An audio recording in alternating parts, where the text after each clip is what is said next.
रामलला के नाम पर आस्था से खिलवाड़, योगी नहीं करेंगे टिन्नू यादव को माफ।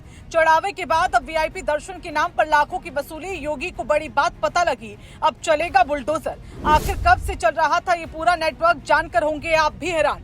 जिस वीआईपी के लिए 1 रुपया भी नहीं लगता था, उसी को बनाकर श्रद्धालुओं से वसूले करोड़ों। टिन्नू पर एक्शन तय। होटल, धर्मशाला, होमस्टे से लेकर मंदिर तक फैला था रामद्रोहियों का पूरा नेटवर्क। कौन थे टिन्नू के साथी जिन्होंने की राम भक्तों के साथ मनमानी, किसकी आईडी से बनते थे वीआईपी पास, योगी करेंगे सबका हिसाब। रामलला के गद्दारों को अब योगी नहीं छोड़ेंगे, क्योंकि ऐसी खबर निकलकर सामने आई है जिसने सबको हिलाकर रख दिया।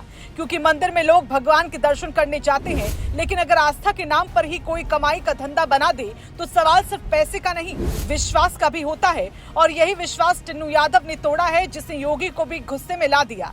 रिपोर्ट्स की माने तो अयोध्या राम मंदिर से जुड़ी जांच में अब एक और बड़ा खुलासा हुआ। पता लगा कि चढ़ावे में गड़बड़ी के आरोपों के बाद अब जांच एजेंसियों के सामने वीआईपी दर्शन के नाम पर वसूली होती थी। जांच में सामने आए दावों के मुताबिक रामशंकर यादव उर्फ टिन्नू ने कथित तौर पर ऐसा नेटवर्क तैयार किया जिसमें श्रद्धालुओं की आस्था को कमाई का जरिया बना दिया गया।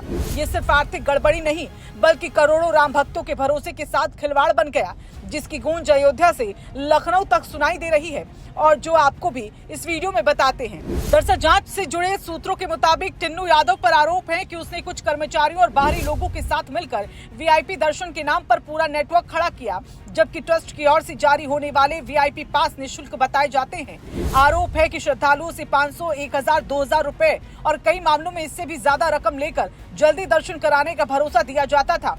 बताया जा रहा है कि प्राण प्रतिष्ठा के बाद श्रद्धालुओं की संख्या बढ़ने के साथ ही ये कथित खेल भी तेजी से फैल गया।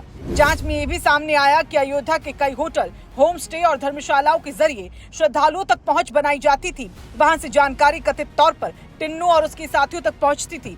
आरोप है कि जिन श्रद्धालुओं को जल्दी दर्शन चाहिए होते थे, उनके लिए वीआईपी पास तैयार किए जाते थे।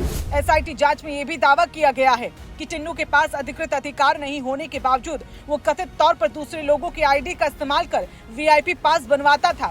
इसी वजह से अब जांच का दायरा लगातार बढ़ाया जा रहा है और कई अन्य लोगों की भूमिका भी जांच के घेरे में बताई जा रही है। चढ़ावे के बाद नया खुलासा, वीआईपी दर्शन पर वसूली के आरोप। एसआईटी जांच में कई नाम सामने, होटल, होमस्टे तक फैला नेटवर्क, जांच का दायरा लगातार बढ़ा। जांच से जुड़े सूत्रों के मुताबिक इस कथित नेटवर्क में अलग अलग लोगों की अलग जिम्मेदारी थी। कुछ लोग श्रद्धालुओं को लाने का काम करते थे, कुछ कथित तौर पर पास बनवाने का और कुछ वीआईपी गेट तक पहुंचाने का। आरोप है कि हर दिन वसूली गई रकम का आपस में बंटवारा भी होता था। जांच एजेंसियां अब बैंक खातों, मोबाइल डेटा, डिजिटल रिकॉर्ड और कर्मचारियों के आपसी संपर्कों की भी जांच कर रही है, ताकि पूरे नेटवर्क का पता लगाया जा सके। इस बीच छोटू नाम के एक अन्य व्यक्ति का नाम भी चर्चा में आया, जिसकी भूमिका की भी जांच की जा रही है। वीआईपी दर्शन केस में अब तक क्या सामने आया?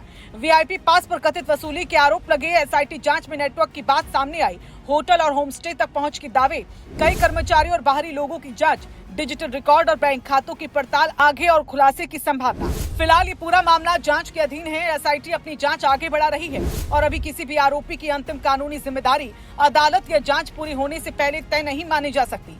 लेकिन इतना जरूर है कि अगर जांच में वीआईपी दर्शन के नाम पर अवैध वसूली और पास की दुरुपयोग के आरोप साबित होते हैं, तो ये राम भक्तों की आस्था के साथ गंभीर विश्वासघात माना जाएगा। अब सबकी नजर इस बात पर है कि जांच में और कौन कौन से नाम सामने आते हैं और दोषी पाए जाने वालों के खिलाफ क्या कार्रवाई होती है।